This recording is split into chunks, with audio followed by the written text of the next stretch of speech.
This story is told in an old book, thousands of years old. Every word I'm about to tell you is true. Some of it will be hard to believe, but the truth is often stranger than fiction. In the beginning, before the first man was created, before the earth, the sun, the stars, even before light and time were created, there was God. He alone existed without beginning, but he was not lonely. Unlike finite man, God exists simultaneously as three persons in one. Each distinct person is co-equal and co-eternal, one in essence, nature, power, action, and will. He communed with himself in harmonious love. But God wanted to share his life. He wanted friends and neighbors. The Bible tells us God created numerous kinds of angelic beings to offer praise around his throne. But one, called Lucifer, led a third of them in rebellion. God cast them out of heaven, and Lucifer's name was changed to Satan. But this is not their story. This is the story of God working with mankind.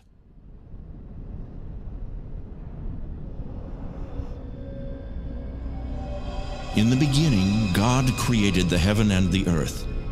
And it came to pass that the earth was formless and void, and the Creator moved upon the face of the waters. Suddenly, God spoke into the darkness. "Let there be light." It was not as many modern men suppose. The Creator did not make use of evolution. He created all things by simply speaking them into existence. In 6 24-hour days, God made plants and animals to populate the earth. On the 6th day, with the evil ones watching, God formed a new creature from the dust of the ground. God breathed his own life into the body of clay, and the man became a living soul. He was made in the image of God, higher than the animals. God called the new creature man and gave him the name Adam. God looked at all his creation and said, "It is very good." Every day God talked with Adam, and life was wonderful. God brought all the animals before Adam so he could give each one a name. As the animals passed, Adam came to realize that he did not have a mate like they did. And God said, "I will make a mate to help Adam." God caused Adam to experience a deep sleep, and then took a rib from his side. With the rib, God fashioned a beautiful woman to be Adam's loving helper. God woke Adam and brought the woman to him. He told them to have children and replenish the earth, and Adam called his beautiful new wife Eve. They were both naked, but, like children, they were not aware of it. "She is bone of my bone and flesh of my flesh." Satan, the evil one, watched.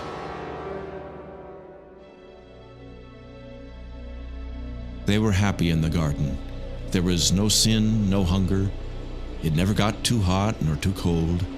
God spoke of the trees, saying, "You may eat of all the trees in the garden, but do not eat from this one tree in the middle of the garden. For in the day you eat, you will die." Satan hated God and wanted to destroy what God was doing. But he needed a way to communicate with Eve. So he entered the body of a beautiful creature and spoke through its mouth. "Has God told you that you cannot eat from every tree in the garden?" He said we can eat of every tree except this one, but if we touch it, we will die. You will not die. You'll be like the gods when you eat. You'll be enlightened as we are, and you will know all about good and evil. It is beautiful to look upon, and it does look like it would be good for food, and it will make me wise to eat it. But God said not to eat this fruit. Eve did not know what good and evil were. Eve disobeyed God and ate the fruit. Too late, Eve realized that she had been deceived. It caused her to know good and evil, but the evil took control. Eve took the fruit to her husband and talked him into eating it. See, I didn't die. Eat and it will make you wise also. They were enlightened and were ashamed of their nakedness. He will kill you now. Look what he did to me.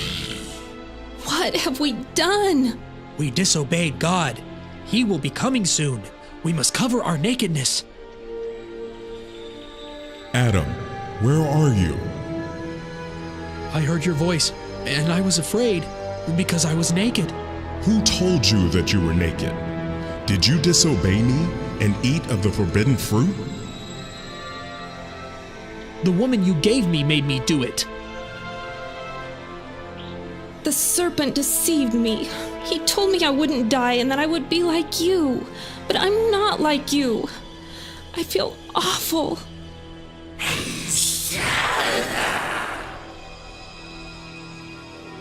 So God cursed the serpent and said unto him, Because you have done this, I will make you crawl on your belly and get dust in your mouth. I will make your seed and the woman's child to be enemies. Your seed will bruise the heel of the woman's child, but he will bruise your head. Here is the promise of a future battle. A time will come when the woman's seed will defeat Satan. This person will redeem mankind back to God and deliver them from the curse of sin and death. God could have destroyed Lucifer and all his angels in just a moment's time, but he allowed them to live as a test for the human race. Will men follow God, or will they follow Satan in his rebellion? God cursed mankind, saying, Adam, because you have yielded to your wife's persuasion and disobeyed me, I will curse this earth and cause thorns and thistles to grow better than the vegetables, and you will have to work hard to make the ground produce something to eat. As long as you live, you will have sorrow, working by the sweat on your face until you die, and return to the ground from which you came. It was now time for Adam and Eve to die, just as God promised. But instead of killing them, God killed animals in their place and took the skins and made coats for Adam and Eve. He didn't kill us. We're still alive. He killed the animals instead of us. Adam and Eve didn't die that day because innocent animals died in their places. But the death sentence had passed upon them, and eventually they too would die. Death is the penalty for sin. Since Adam and Eve were now sinners, God put them out of the beautiful garden, so they would not eat of the tree of life and live forever in their sinful states. God placed a special kind of angel called a cherubim at the entrance to the garden to keep anyone from getting to the tree of life. The garden was eventually destroyed and the tree moved from the earth. One day it will be brought back to the earth, but I am getting ahead of my story.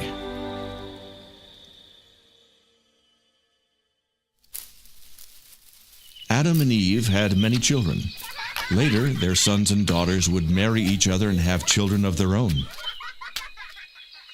Their first son, Cain, grew vegetables and fruit. Their second son, Abel, raised animals. Could it be that one of them would be the promised son who would destroy Satan? Cain and Abel knew about God and the events in the garden. But God no longer walked and talked with humanity. Adam and all his descendants were separated from God by Adam's disobedience. Life was hard without God. There came a day when the two sons decided to worship God. Their father had told them of God killing the animals in the garden, so by faith Abel slew an animal and offered it to God. "O God, I am a sinful man. I kill this lamb and offer it to you in the place of my own death." Cain made an offering of the best he had, but it was not a blood sacrifice. Cain did not understand that his sin offended God. God, please accept this gift of the best I have to offer. Will one of these men be the promised Redeemer? No, Cain. God rejected Cain's offering because it was without blood. God was pleased with Abel and his offering. When he saw the shedding of the blood of the innocent lamb, God put away Abel's sin. God said to Cain, If you do what you should, I will be pleased with you. Also, you will rule over your brother Abel, and he will live in subjection to you. Who do you think you are? My fruit and vegetables are worth more than that bloody lamb. What makes you so special? "My brother, there is still time to offer a blood sacrifice." I've had all of this I'm going to take! Abel died, and Cain tried to hide his sin of murder. But Cain could not hide his evil deed from God. God sees and knows all. Cain, where is your brother Abel? How should I know? Am I supposed to take care of my brother? Your brother's blood is still on the ground. It speaks to me of your evil deed. God knows everything. He sees everyone all the time. Nothing can be hidden from him. He saw what Cain did to Abel. God placed a curse on Cain, and he fled into the wilderness, taking his wife with him. His guilt caused him great grief and suffering. Cain could not be the promised deliverer. He himself was in need of deliverance. What about God's promise of a son that would deliver? Adam and Eve had another son and called him Seth. Many more sons and daughters were born unto them. When man was first created, mutant genes that caused deformities through inbreeding had not yet developed. But later, when it became a problem, God commanded that close relatives should not marry. God has given me another boy to take the place of the one that Cain killed. Seth had a son, and his son had a son, and many more sons were born. But still none came forth to remove the curse of sin and destroy death. Soon the earth was populated with many cities, villages, and farms. With each new generation, as the people increased, sin increased. The people committed sexual sins and were violent. Every thought was sinful. No one lived righteously. Adam had committed one sin. The people now committed many sins. God said, I regret I made man on the earth. I will destroy everything that is alive on the earth. 9 generations, 1,400 years, had now passed, and the world was filled with sin. Men made slaves of their fellow men. Will God ever have a family to love him and walk in obedience?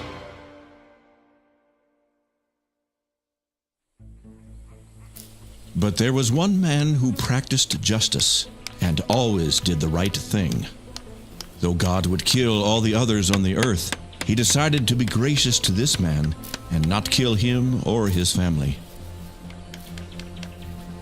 Noah, I am going to send a great flood of water upon all of the earth.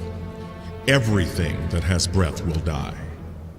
In order to save yourself, your family, and the animals, you will build a big boat. Take with you on the boat 1 pair of every animal upon the face of the earth. You will take 7 of all that are permissible to eat. I will tell you how to build the boat and what you will need to bring to prepare for the flood.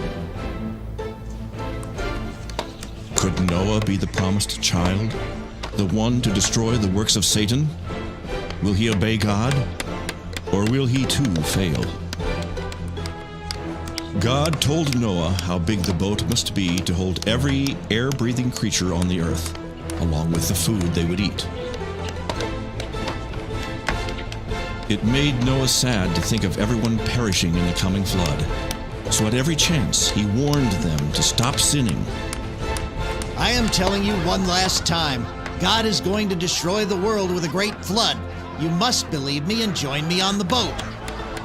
Why would a loving God destroy his children? Because of sin. You must stop sinning and treat your neighbor with love and justice. You old fool. 120 years later, when the boat was finished, God caused animals to come to Noah from all over the world. Look, here come more animals. They come on their own like someone is calling them. Some are so strange looking. I didn't know such animals existed. Do you think there could be anything to what Noah says about God sending a flood? Not a chance. Where could you get enough water to flood the entire earth?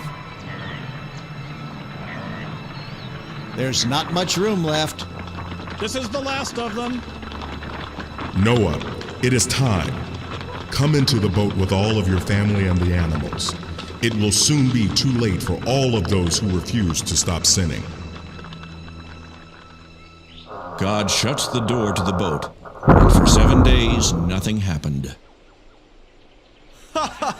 Look at the fools.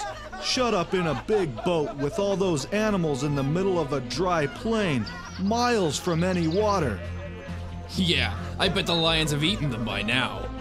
They've been in there a week. But on the 7th day it began to rain, and water stored deep in the earth came to the surface. I have never seen anything like this. Do you think the crazy people in the boat could be right about God wanting to kill everybody for their sins? Don't be ridiculous. God is love. How could one man be right and all our religious leaders be wrong? Before this time, it had never rained.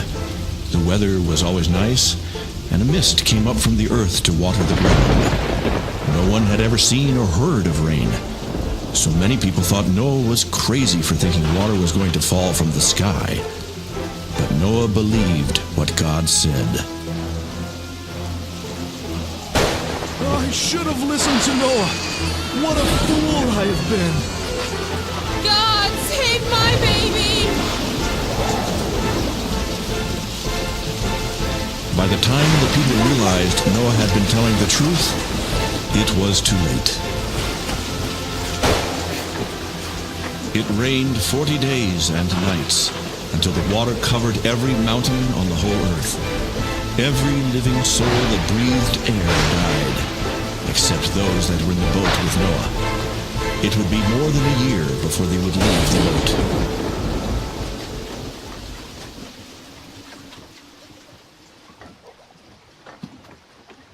I'll be glad when the water goes down and we can leave this boat.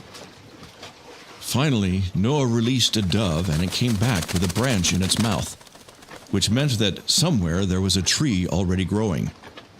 Later, he again released it, and that time it did not come back, which meant it had found a good place to live.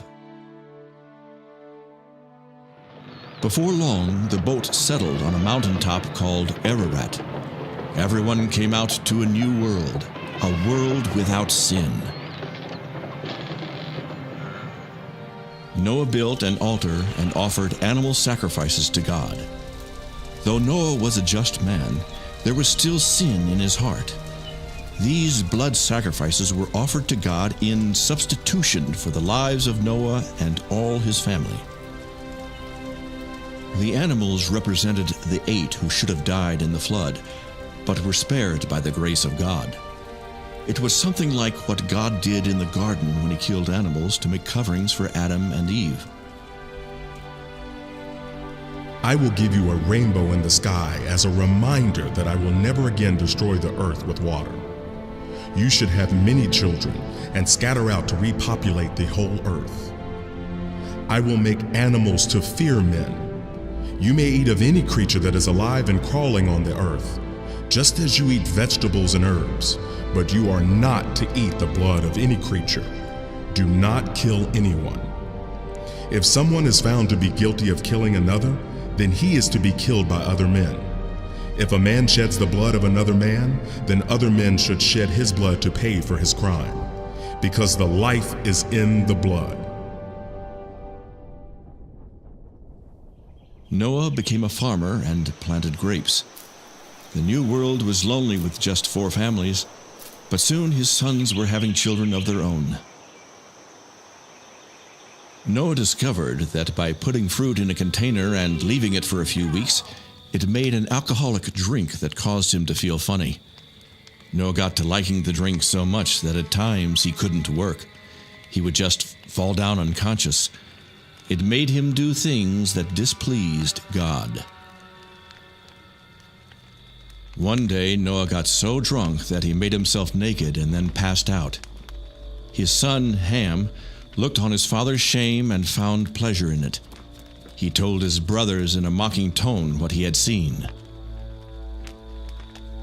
When Noah awoke, his sons told him what Ham had done. Your son, Canaan, and all his descendants will be the servants of the descendants of your brother Shem. Many years later, this prophecy came true. The Canaanites occupied Palestine and ended up in servitude to the Jews. Noah and his family found grace in the eyes of God. God killed every one except those 8 people. In time, Japheth went west and north to settle and repopulate. Shem went east and settled in Asia. Ham went south and settled in Africa and southern Asia.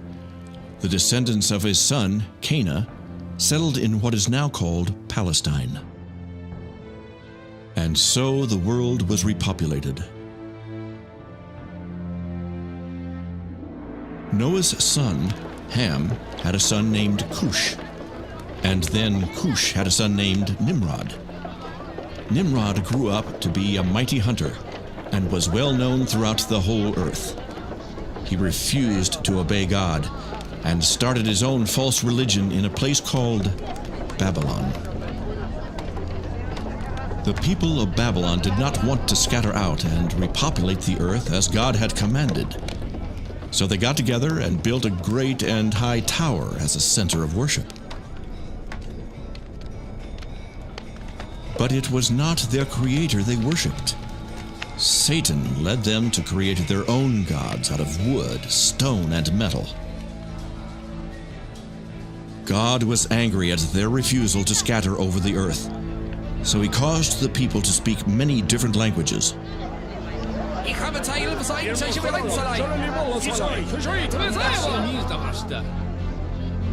The workmen could no longer understand each other, so they could not continue the work.